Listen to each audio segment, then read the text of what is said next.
저는 30대 후반 주부예요. 살면서 살림이 나아진 집은 첫째가 고생, 잘 살다가 나중에 망한 집은 막내가 고생이라고 하잖아요. 저희 시댁의 경우는 전자였어요. 노름에 빠져서 대대로 내려온 전답에 하나 남은 집까지 팔아먹고 돌아가신 시아버지 탓에 제 남편은 어려서부터 가장 노릇을 하며 고생을 했거든요. 어머니 말씀으론 제 남편이 공부를 잘해서 동네에 소문난 수재였다는데 집이 찢어지게 가난한 탓에 대학은 꿈도 못 꾸고 낮에는 일하고 밤에 야간 고등학교를 다녔다고 하더군요. 내 자식이지만 큰애는 정말 버릴 게 하나 없는 사람이다. 못난 부모 만나 어릴 때부터 굶기도 많이 굶고 이 고생 저 고생 안 해본 게 없는 애야. 애미로서 해준 것도 없고 고생만 시킨 게 마음에 걸리는구나. 살아생전에 어머님께서는 늘 이렇게 말씀하셨어요. 어머니 말 맞다나 저희 남편 같은 사람도 없을 거예요. 성실하고 자상한 데다 어려운 사람을 보고 그냥 넘기는 적이 없는 사람이죠. 의경으로 제대하고 경찰이 된 남편은 동네 파출소에 있을 때도 사비를 털어 독거노인과 불우 청소년을 돕곤 했어요. 쉬는 날에도 몸이 불편한 동네 어른들을 찾아뵙느라 휴일도 반납할 정도였죠. 그러다가 어머님이 돌아가시고부터는 아예 10살 어린 동생을 맡아 키우고 대학 공부까지 시켰죠. 시동생 결혼할 때는 신혼집 구하라고 대출까지 받아 전셋집을 해주었고요. 저희 친정엄마는 이런 제 남편을 보고 오지랖이 넓다고 탓하지만 그때까지만 해도 저는 그렇게 생각 안 했어요. 부모 없이 결혼하는 동생을 생각하는 남편의 마음을 잘 아니까요. 그래서 그 뜻을 따랐던 거고요. 천성이 착한 사람이라 그 정도 일은 당연한 거라고 생각했거든요. 그런데 지금에 와서는 그때 남편을 말리지 못한 게 천추의 한이 되네요. 왜냐고요? 바로 얼마 전 시동생이 했던 행동 때문이에요. 한때는 세상에 둘도 없이 가까웠던 남편과 시동생의 관계가 남보다 못한 사이가 된 건 불과 몇 년 전부터예요. 동서가 주식으로 대박을 치면서 많은 돈을 벌고부터였죠. 옛말에는 곳간에 인심이 난다고 했지만 실상은 곳간이 채워질수록 개구리 올챙이적 생각을 못하더라고요. 허울 좋은 옛말일 뿐이었던 거죠. 없는 살림에 돈이 생기고 보니 시동생 내외의 목에 힘부터 들어갔어요. 그리곤 위아래도 모르고 까부는데 성질 같아선 한 대 패고 싶을 정도였죠. 모르긴 해도 예전에 저였다면 정말 그랬을지도 모르겠네요. 100일 동안 마늘과 쑥으로 버티던 웅녀의 심정으로 꾹 참았다니까요. 사실 저에게는 남편만 아는 오래된 비밀이 있어요. 그 얘기를 하자면 20년 전으로 거슬러 올라가야 돼요. 제가 17살이던 시절로요. 당시 저는 소위 말하는 날라리였어요. 처음부터 그랬던 건 아니고 15살 때 아빠가 돌아가시고 엄마랑 단둘이 살게 되면서 일탈을 하게 된 거였죠. 아빠가 돌아가시고 엄마는 외롭다는 이유로 툭하면 집에 남자를 들였어요. 제 눈에는 그런 엄마가 사람으로 보이지 않았죠. 아빠의 온기가 채 가시기도 전에 남자를 집에 들이는 게 도저히 이해가 안 갔으니까요. 그래서 허구한 날 엄마와 싸웠어요. 엄마는 남자 없으면 못 살아? 뭐가 그렇게 외롭다고 툭하면 집에 남자를 들여? 내 입장은 생각 안 해? 자식 보기 창피하지도 않냐고. 인연이 뭐가 어쩌고 어째? 그동안 먹여주고 키워줬더니 고마운 줄을 모르고 어디서 엄마한테 대들어. 그래, 난 남자 없으면 안 된다. 외로워서 죽을 것 같은데 어떻게 딸년이라고 하나 있는 게 혼자 남은 엄마 걱정은 못할 망정 타박은. 그리고 내가 뭘 그렇게 잘못했니? 내가 불륜을 저질렀어. 남의 남자를 뺏어서 만났어. 말해봐. 남녀가 만나서 연애하는 게 뭐가 잘못이라는 거야? 괜한 내 탓하지 말고 네 인생이나 똑바로 살아 이년아. 매일 결론 없는 평행선만 달렸습니다. 그러다 보니 서로 얼굴을 마주치는 게 불편해졌고 집에 들어가는 게 그렇게 싫었어요. 그래서 저와 비슷한 처지인 친구들과 어울리며 밥벌이를 배워야 했기에 나쁜 짓도 하게 되었고요. 툭하면 근처 학교 일진들과 패싸움을 하고 잘 사는 집 애들한테 돈도 뺏고 괴롭히기도 했어요. 막장 인생이었죠. 그땐 세상이 싫었거든요. 불행한 나와는 달리 행복하게 사는 사람들을 보면 괜히 화가 났어요. 변명 같지만 나도 남들처럼 평범한 가정에서 사랑받고 자랐다면 이렇게 삐뚤어지지는 않았을 거라 생각했죠. 참 철이 없었던 거예요. 하루는 배가 고파서 친구들과 동네 슈퍼에 들어가 빵과 과자를 훔쳤는데 도망치는 과정에서 문턱에 다리가 걸려 넘어지는 바람에 저만 잡히게 됐어요. 그때 신고를 받고 달려온 경찰이 바로 지금의 제 남편이에요. 경찰을 보자 주인 아줌마는 저를 당장 감옥에 쳐넣으라며 길길이 뛰었어요. 그동안 없어진 물건값까지 다 저한테 물어내라면서요. 저런 것들은 사회에서 격리시켜야 돼.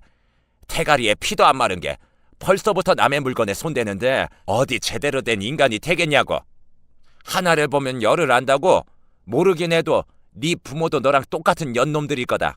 그러니 자식을 도둑년을 만들었지. 저런 것도 딸년이라고. 네 엄마 너 낳고 미역국을 먹었다니?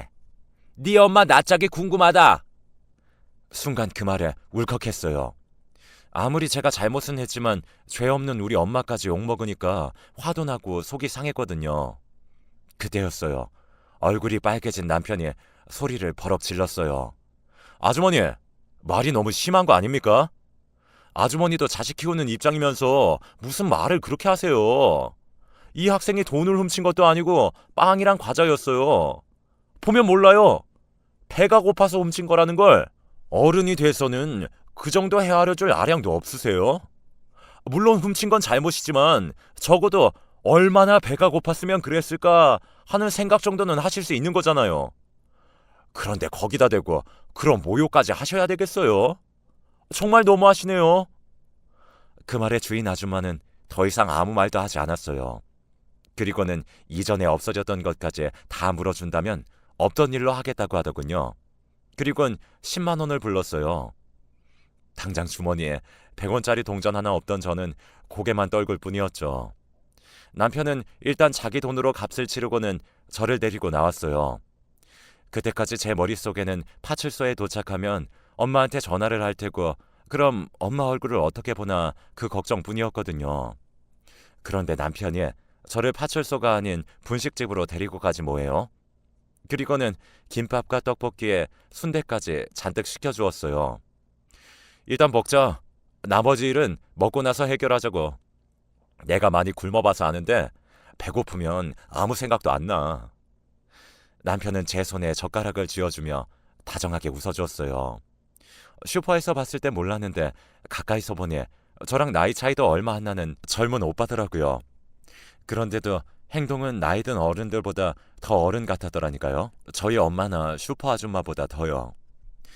딱히 사건 접수된 것도 아니고 슈퍼 주인 아줌마가 돈도 다 돌려받아서 더는 문제 삼지 않겠다고 한 덕분에 저는 파출소 소장님한테 훈계를 듣는 걸로 그날의 사건은 일단락되었어요.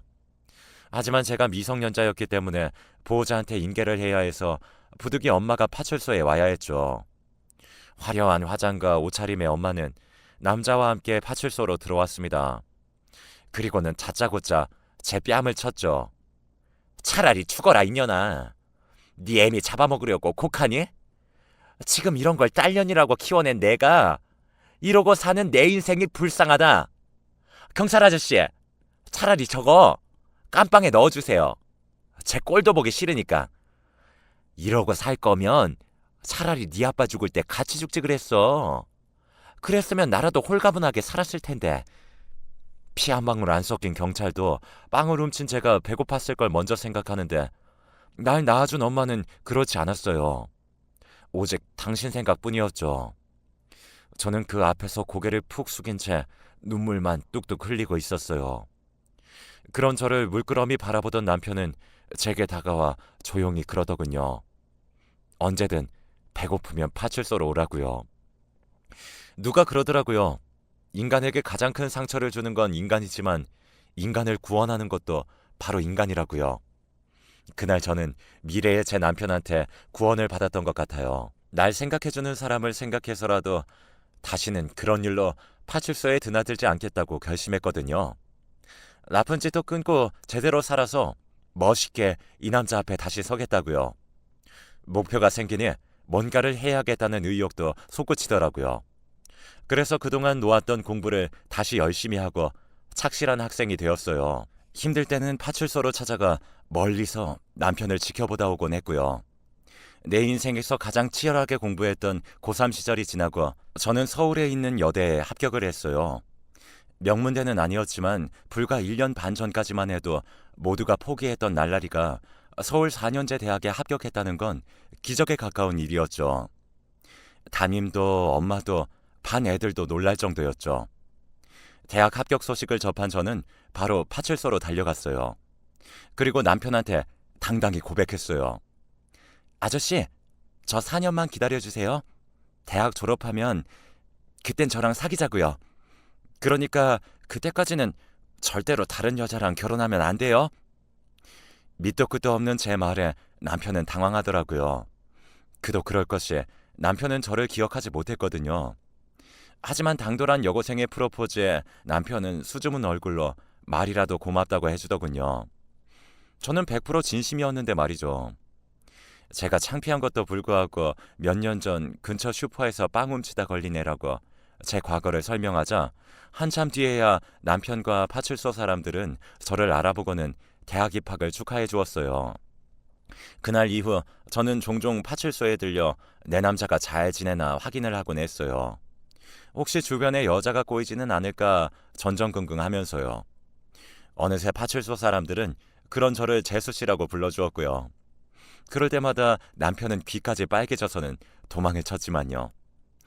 10번 찍어 안 넘어가는 나무 없다고 제가 2년 넘게 찾아가다 보니 남편도 조금씩 제게 마음을 열어주었어요.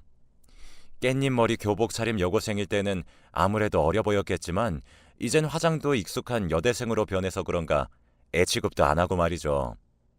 그렇게 파출소를 드나든 지 2년하고 3개월 만에 저는 남편과 정식으로 사귀게 되었습니다. 당시 시동생은 고등학생이었는데 형제의 우애가 좋은 건지 눈치가 없는 건지 글쎄 데이트를 할 때 종종 따라 나오곤 했어요. 그때는 저한테 누나라고 부르며 엄청 잘 따랐었죠. 형제가 없는 저로서는 그런 시동생이 그렇게 귀엽더라고요.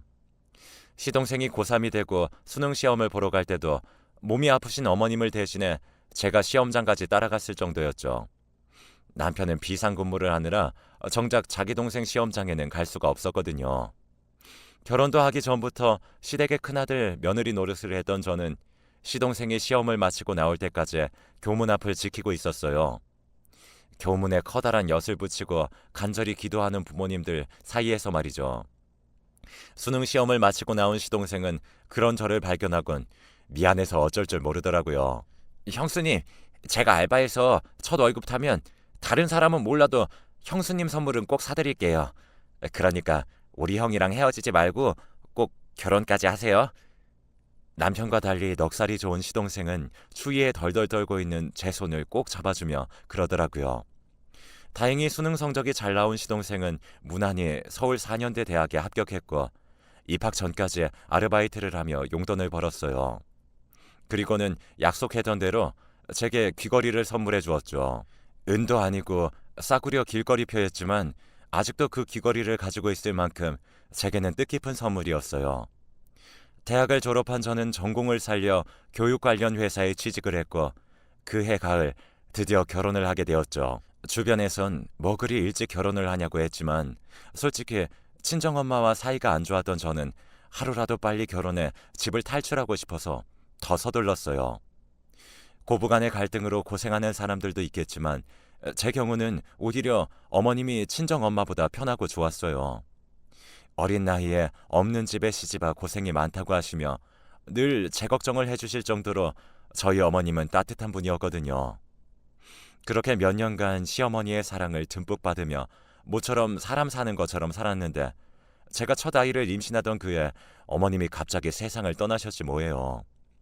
막상 돌아가시고 나니까 그간 맞벌이 한다는 핑계로 어머님께 밥이며 빨래까지 맡겨놨던 게 그렇게 죄송할 수가 없더라고요. 살아계실 때 좀 더 잘해드릴 걸 하는 생각에 한동안 엄청 힘들었어요.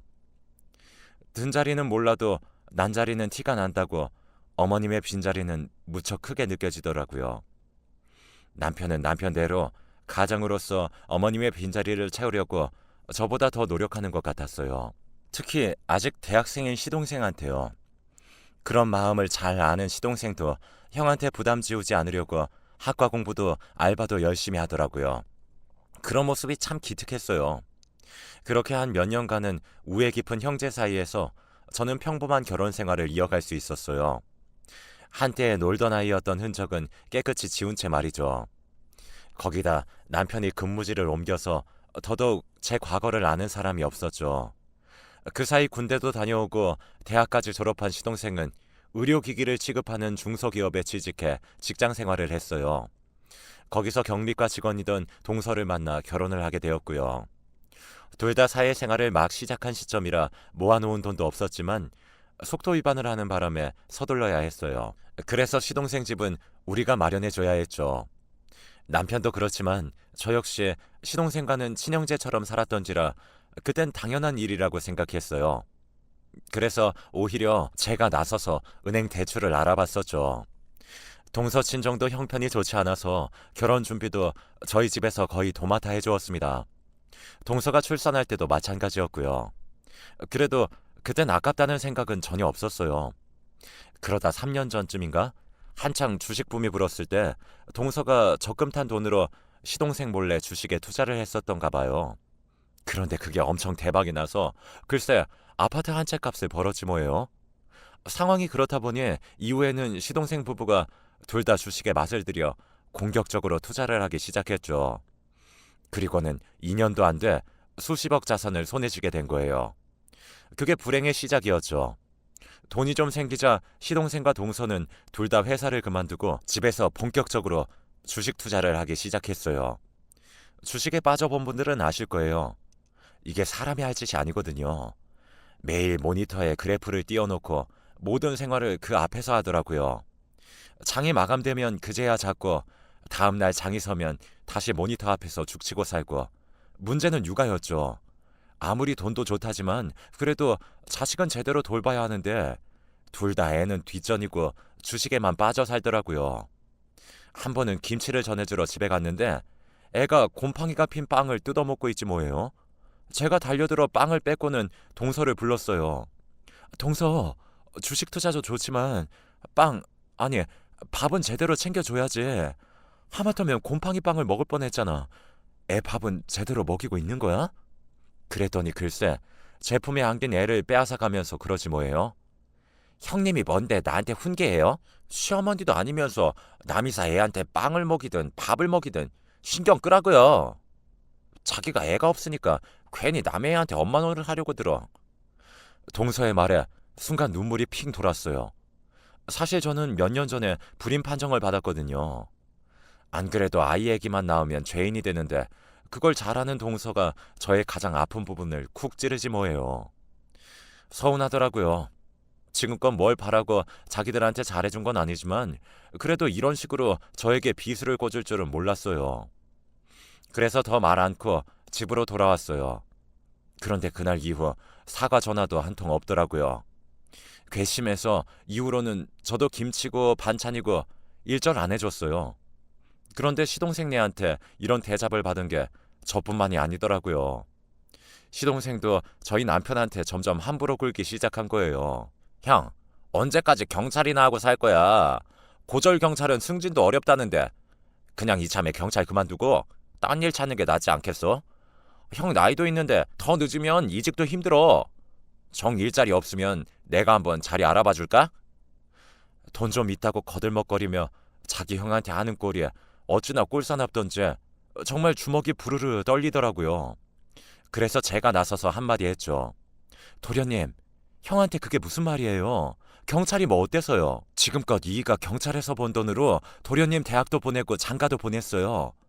받을 때는 말 없더니 돈 좀 번다고 형 무시하는 거예요. 뭐예요? 한 번만 더 이이 앞에서 그딴 소리 하면 저 정말 가만 안 있어요.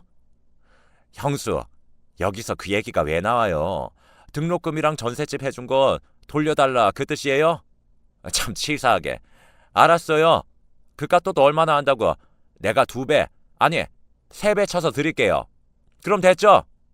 더러워서 정말. 시동생은 오히려 자기가 더 화를 내고는 밥을 먹다 말고 집으로 돌아갔어요.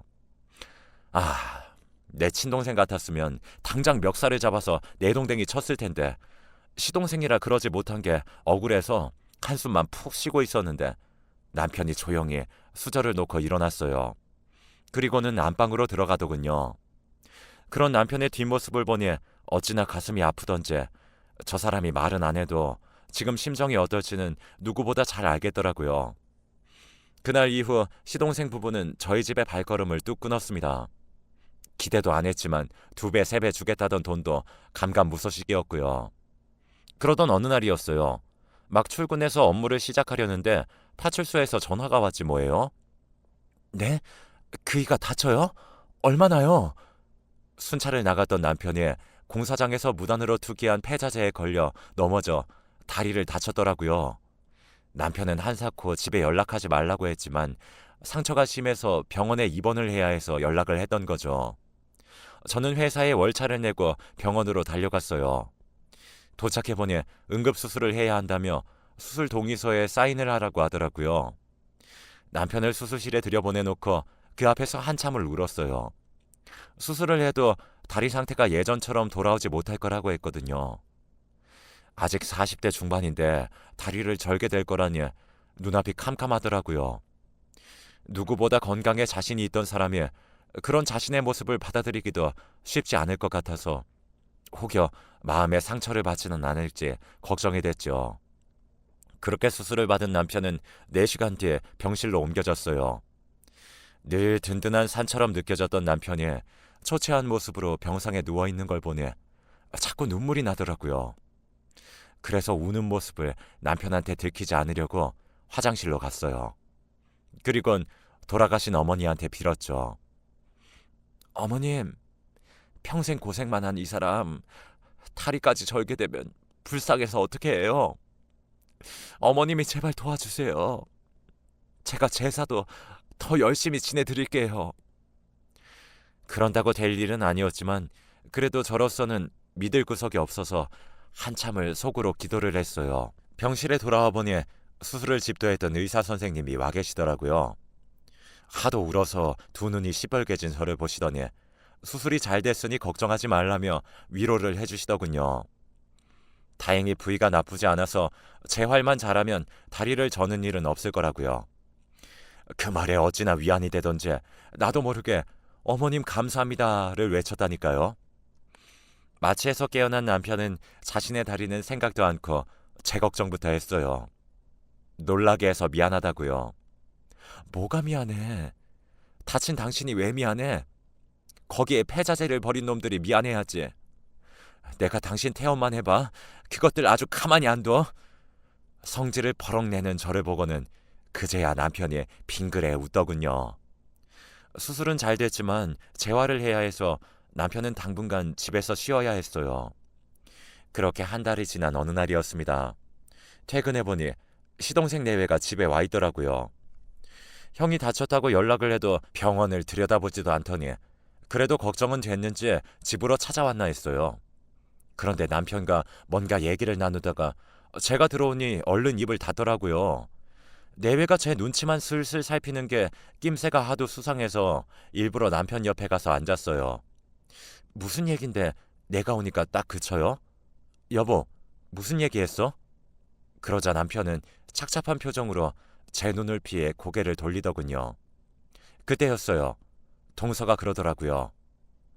이렇게 된 거 숨길 거 있나요?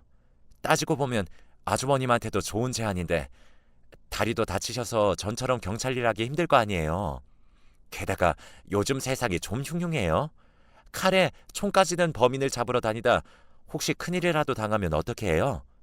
다리까지 성치 않은데 게다가 사람들이 경찰이라고 하면 어디 대접이나 해주나요? 짭새니 뭐니 놀리기 일쑤지. 그러니까 이참에 경찰 그만두세요. 저희가 아주버님 모실게요. 순간 귀를 의심했어요. 경찰을 그만두라는 건 그렇다 쳐도 왜 자기들이 내 남편을 모신다는 건지 이해가 안 갔거든요. 그런데 들어보니 일자리를 준다는 얘기더라고요. 얼마 전에 시동생이 컨설팅 회사를 차렸는데 거기 와서 일하라고요. 그때였죠. 묵묵히 듣고 있던 남편이 동서 말을 끊고는 자기는 그럴 생각이 없다고 거절을 하더라고요. 평소라면 상대방 얘기를 다 듣고 자기 얘기를 하는 사람이 왜 이러나 싶었죠. 그런데 동서 얘기를 더 듣고 보니 남편이 왜 그랬는지 알겠더라고요. 왜요? 동서 기사라서 그래요? 말이 운전기사지. 따지고 보면 그건 수행비서나 마찬가지인데. 게다가 이 사람이 자기 형인데 월급도 좀 톡톡히 해주겠어요. 솔직히 우리가 사람 구하자면 얼마든지 구해요. 그래도 아주버님한테 맡기려는 건 그간 우리한테 해준 것도 있고 다리까지 그렇게 된 마당에 온전히 경찰 일을 할까 싶어 그런 거라고요.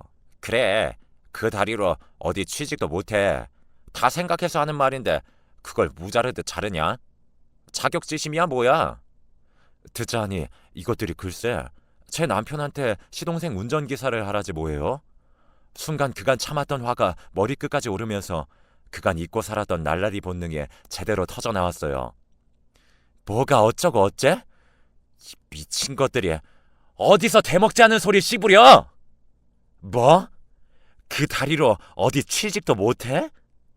찢어진 주둥아리라고 어디서 함부로 나불거려 대먹지 않게. 니들 둘 오늘 대가리가 엉덩이에 인사 좀 해볼래?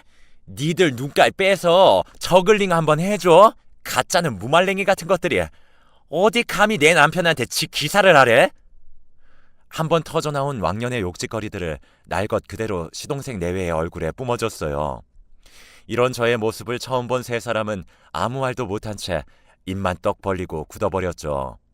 한때 제가 날라리였다는 사실을 아는 남편도 놀라긴 마찬가지였어요. 그렇겠죠. 그동안 조심조심하며 살았으니까요. 하지만 이날은 도저히 못 참겠더라고요. 이것들 다시는 안 보는 한이 있어도 버르장머리를 제대로 고쳐놔야겠다 생각했거든요. 니들이 언제부터 돈 좀 굴리고 살았다고 시건방을 떠는 건데 월세방 하나 구할 돈도 없어서 지형 앞세워 은행 대출 받아간 것들이 너 이자라도 한번 내고 이러냐? 말로는 그간 가져간 돈 2배, 3배 쳐준다더니 왜 소식이 없어? 그런 주제에 어디서 지금 누구한테 시다바리 노릇을 하래? 되먹지 않은 개벽다기 같은 새끼들 같으니라고.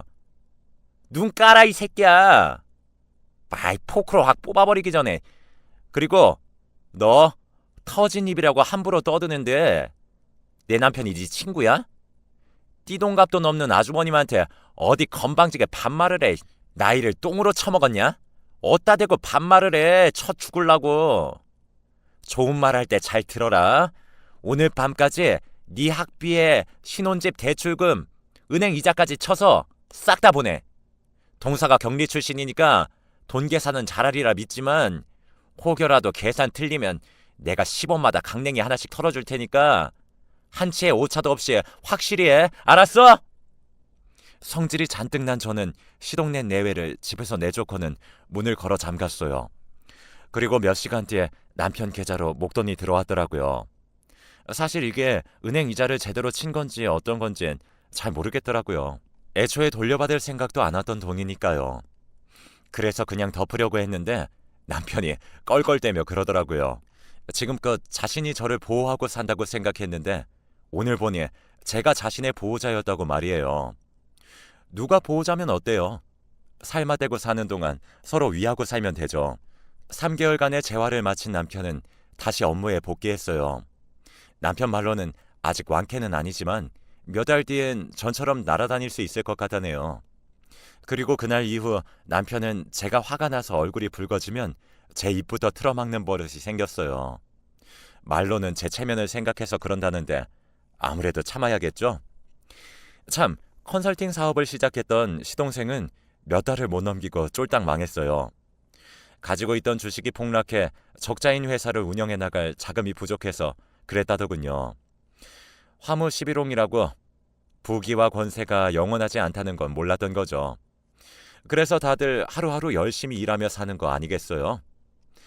하루하루 열심히 살아가는 여러분들께 좋은 기운들이 가득하길 바랍니다. 지금까지 제 사연 들어주셔서 감사드려요. 건강하세요.